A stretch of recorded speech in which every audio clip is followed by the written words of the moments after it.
Hello everyone, welcome back to my channel. No better way than better ways. It's been an interesting few days. I've been noticing that my videos have gained quite the amount of traction, which by YouTube standards you could probably say it's not a lot, but I'm pretty happy about it considering I've just started putting out and recording videos on the topic consistently. And having other YouTube channels, I can actually tell you that it's not always the case for everything you put out when you start. So I'm happy that people are subscribing. I'm happy that people are finding the content relevant. And at the end of the day, I'm happy that this is probably part of my purpose, just my testimony about my experience on the practice. And we are here for the second part to the mindset shifts that have helped me conquer lust. And today I wanted to talk about a topic that's brought a lot of people to the practice, which are the benefits. The benefits which I think you could probably distinguish between two different categories of benefits and two different processes that I believe they tie to, but keeping in mind that I believe one precedes the other and one is actually responsible for the other. So the first process I think is personal growth, and I think it ties to a sense of internal transformation. You're actually being changed from the inside out, which, if you do not know, I actually believe this is how you experience reality. How you perceive yourself, how you perceive your circumstances, and how you perceive the world around you shapes your experience a lot more than your circumstances do. So this is the first category, and then you have the other category, which is a lot more about the feedback that you're getting from the outside world, and especially in the form of attraction, not necessarily just female attraction, but when you attract more favorable circumstances, more aligned people, opportunities and whatnot when everything comes. And I think a lot of people, when they come on the practice, they're focused probably a bit too much on the external benefits. They're focused a bit too much on how it changes people's perception of you, which, to be honest, is not necessarily something that you can control. It's something that you can influence, but how you do that in an authentic and aligned way is by having this sense of coherence between who you want to be and who you actually are. Now, the good news is what's actually taking of the process of shaping who you want to be, you becoming who you want to be, is the internal transformation, which, in my opinion, is where you should expect most of the benefits and where most of your attention should actually go to. Because if you're always looking for the outside world to provide you with a response of whether or not you're actually doing the things you want to do, you might probably discredit the practice. You might probably sit in different stages where you're actually wondering, is it even worth doing? Am I getting anything out of it? Not realizing that most of these external benefits are going to be byproducts of your frequency, byproducts of how you are actually elevating and ascending, which is the process that is taking place. You have disconnected and unplugged yourself from a source of energy that was kind of messing with your natural frequency of abundance and love and confidence, which I believe now is our natural one. When we were children, most of us, unless we grew up in very dire circumstances very early, but even then, we still had some amount of innocence, where we had this kind of curiosity and naivety towards the world, where it felt like everything was possible. It felt like if you wanted to grow up and become a knight, even though chivalry was long gone, you felt it was possible. And that power of imagination that we have been tricked to believe is something that is supposed to be limited to the childhood. And when you grow up, the mature thing to do is to kind of stop dreaming and stop thinking that the things you actually want to achieve and experience are available to you. It's kind of, separated us from this creative power, which is actually what we're using to conceive and actually bring to reality everything that's around us. The computer that I'm filming this video with began as a concept from someone else's imagination. So this is how powerful we are when we are aligned. We are when we are in tune with our greatest purpose and our essence, this higher power. This process of actually unplugging and focusing your attention within, because it's a lot of attention that's actually being taken away from you when you're involved in what you're actually trying to quit. It's a very time consuming thing, if we're being honest. If we had to sum up, if we had kind of a little counter of how much time most of us have spent on this website, dabbling with sexual immorality and what, I think it would scare us to realize the amount of time and attention that we've actually given, or that was actually taken away from us. And it's like, if I had to use the parallel with money, it's like when you spend so much on something that it consumes not necessarily your entire life, but it affects your entire life, and you stop doing that and you realize, bro, this is how much money I was actually spending on it, and you're getting all of it back. And with that money, once you're a little more aligned, you can use it to actually invest in yourself, or invest back into projects that probably previously you had left or didn't have enough money to invest in. It's kind of the same principle. It's not really a transformation per se. I think it's a form of restoration. What you are getting back was always yours, but you were spending it on something that wasn't in your best interest. So keeping this in mind, when you're actually going through it, most of the benefits are going to stem from an internal shift of identity, are going to stem from you getting restored back to that natural flow of energy and abundance that you had prior. But now you have a different outlook on life, because you've gone through things along the way. You've sharpened your discernment. You've understood reality a bit more, because you're an adult now. And if you're not, you're still probably more. You're probably wiser than what you used to be, who you used to be when you started. So it's kind of like, for my people who are gamers, it's kind of like starting a new game plus. If you get what I'm saying, you have all this attention and energy that you can allocate back to a game that you are resuming. And now that you know what to expect from the game, you're cruising through the game a little bit better, because okay, so now I understand this pattern. I understand that this is what the enemy does when it's got me in this position. So it's not as scary now as it used to be.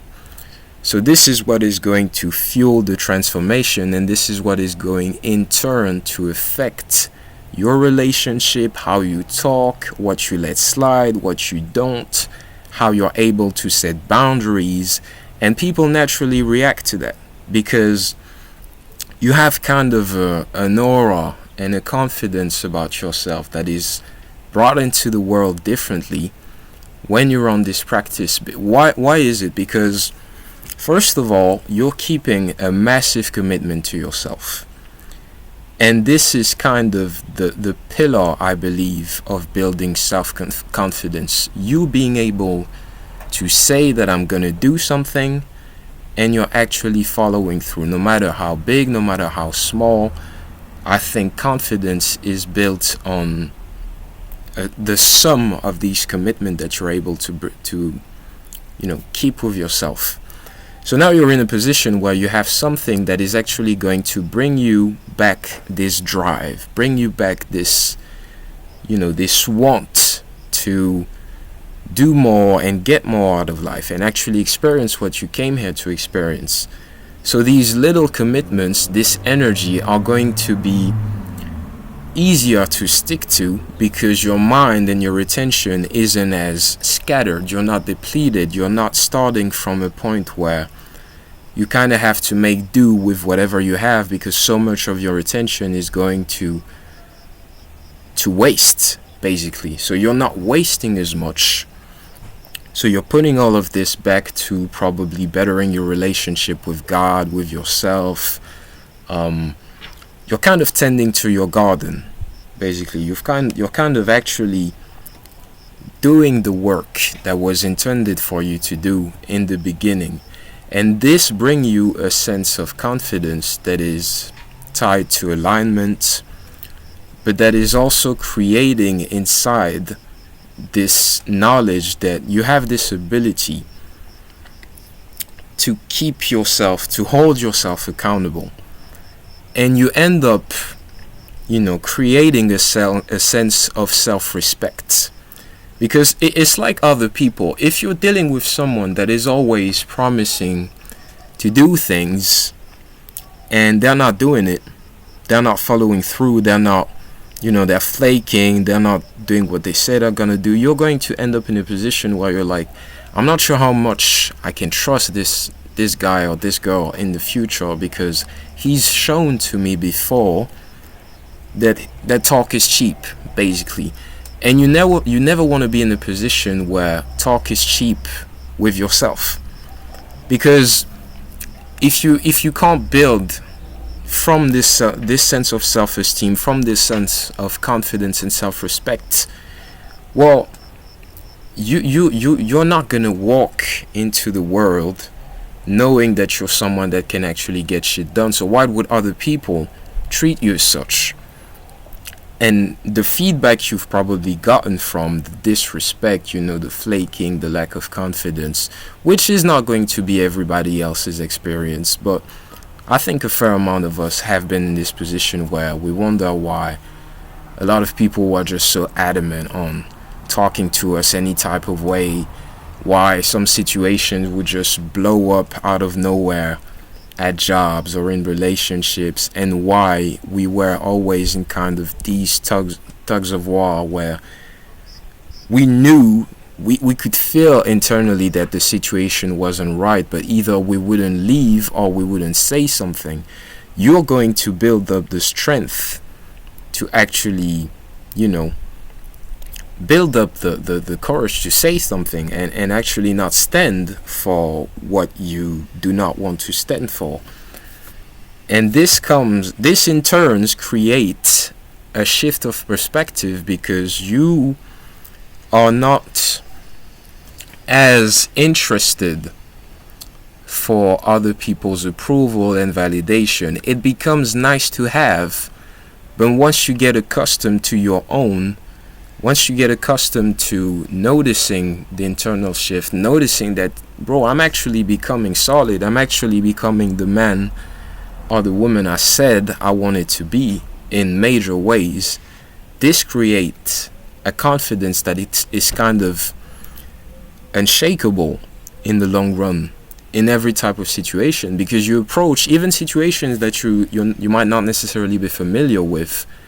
You approach them with this sense of confidence of, well, I've done a lot of things I wasn't necessarily certain I could do before, so it's not going to be any different. And you're also more at ease with the fact that you might be a beginner with things. It's not as much of a problem if you don't do it perfectly, as long as you do it. The problem when you're too focused on what is actually a byproduct of this frequency. So, going back to my earlier point, I mean the external things like the feedbacks, the opportunities showing up, which they definitely will show up at some point, but the external always follows the internal expression. If you're too focused on the external expression, especially when it comes to creating your sense of confidence, you're always going to be dependent on the feedback. You're always going to be dependent on what is supposed to follow. And as I said, you cannot really control how people see you. You can only influence it, and you shouldn't even try to control it, because who sees you, and who doesn't. And people have their own perspective. What you're getting is a feedback, but the feedback might also be about other people's internal state of being. I know a lot of people find me intimidating, which, to be honest, has always been fucking crazy to me. But knowing who I am, knowing how I can kind of open up, and if you meet me, like, I'm chill. Like, I'm not letting shit fly, but I'm pretty much chill. But I've had to learn to become this person that wouldn't let shit fly, and this came as at the cost of a lot of disrespect. So now that I'm in a position where I can actually confidently say that I'm able to respect my boundaries and make sure that other people respect my boundaries, not in any type of aggressive way, but it's just like sometimes respecting your boundaries or making sure other people respect your boundaries might just mean removing yourself from a certain type of situation, which a lot of people have trouble doing, and I've had trouble doing that. But the problem is when you're depending on the external for yourself, your sense of confidence, you're always going to be in a need of feedback. And since it has to do with other people's internal state of being, one person might think you're the most amazing person in the world, and another one might just think you're not even worth a look, you're not even worth their time, you're not even worth saying hello to.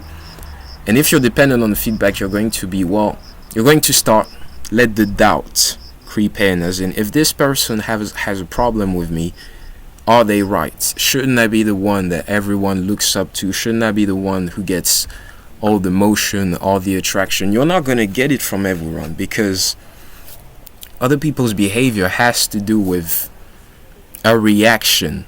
It's a clash of frequencies. If frequencies resonate, it's going to be a smooth experience, it's going to flow. If for some reason people are not in tune with what you're,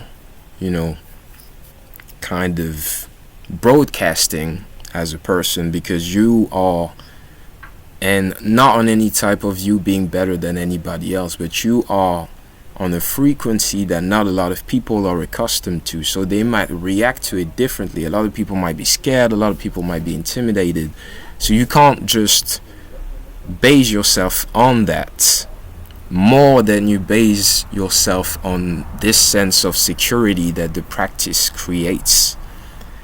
And why you can't, and why I also believe it's kind of dangerous to do it, you might just, if you think it's not working, if you think it's not worth it because you're not getting the feedback that you're expecting every time, there's a high chance that you're going to quit.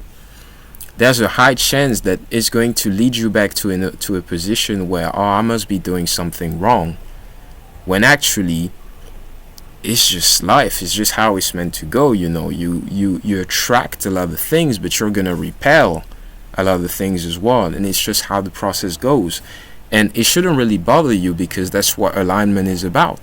What is not meant for you is just going to run away, and what is meant for you will find you wherever you go, whether it's people, situations, or favorable circumstances. But the driving process of it all is your identity, and it will always remain your identity, and it's going to be the same regardless of where you find yourself, whether it's at work, whether it's with family, whether anywhere, because you are experiencing this reality from the inside out. So as you're being transformed, try to kind of pay a lot more attention to how you feel about yourself, because this is what is going to dictate how you cruise and navigate through your reality. Because if you think you're the shit, you just have to walk. You're just going to naturally walk through your reality as if you're the shit, and you're not going to necessarily need reality to confirm it to you. That's not to say there's not necessarily I think there's also a danger with ego. This might fuel your ego a lot. This might put you in a position where you think you're better than other people, which, find a way to stay humble.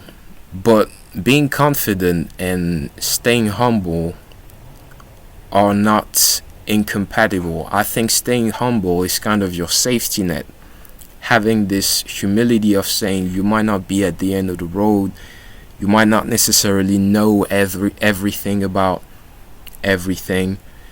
And a beautiful thing is, if you stick to the practice, you're going to see that divine correction is going to find you anyway. Like, you're going to be put in position where if you're tripping, you're gonna, do not worry about it. If you're tripping, reality is gonna let you know. Internally, you're going to feel this internal shift of, okay, so this is probably something I didn't see prior, but now that I'm being shown, I can acknowledge that it's just a natural part of the transformation. And also, since this is a lifestyle, it pretty much has to become a lifestyle for you to start really seeing and committing and, you know, enjoying the benefits, enjoying the process, not really being too focused on the days. Although I think it's an interesting thing to do when you're actually locked in, especially in the beginning. It's a source of motivation. But as you go further and further into the practice, this kind of becomes normal, because you're just becoming the guy or the girl that is, you know, celibate, that is not necessarily dabbling into all the things they used to, and your identity just shifts and your reality matches that.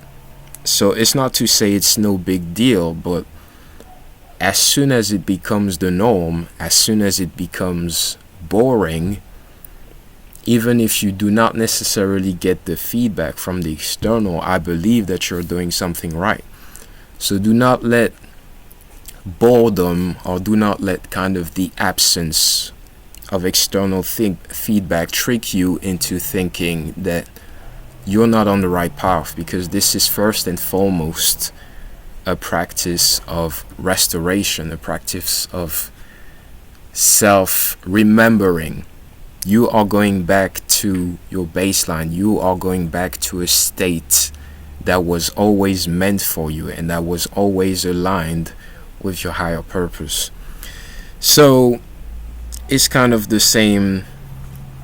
I don't want to make this video too long. I've been yapping for around 24 to 25 minutes now. So I hope I was able to stay coherent. I hope I didn't really lose you or anything. If I did, I apologize, but anything is better when it's done. It doesn't need to be perfect, it just needs to be done. So I hope I'll become a lot more coherent as videos go on, and even if it wasn't necessarily well structured, I hope you still got something from it that you're able to take for your own journey. So I'm gonna leave you with this, and I'm sending you hopefully as much as you need, a lot of support, a lot of hope, and I'll probably see you around for part 3. I don't necessarily know what I'm gonna talk about, but hopefully you keep finding what I have to say relevant, don't hesitate to let me know in the comments if there are things you agree with, disagree with. I'm also building this space for interaction and exchanging perspective and whatnot. So yeah, I might leave you with this. I'm sending you a lot of support, and take care. Be well.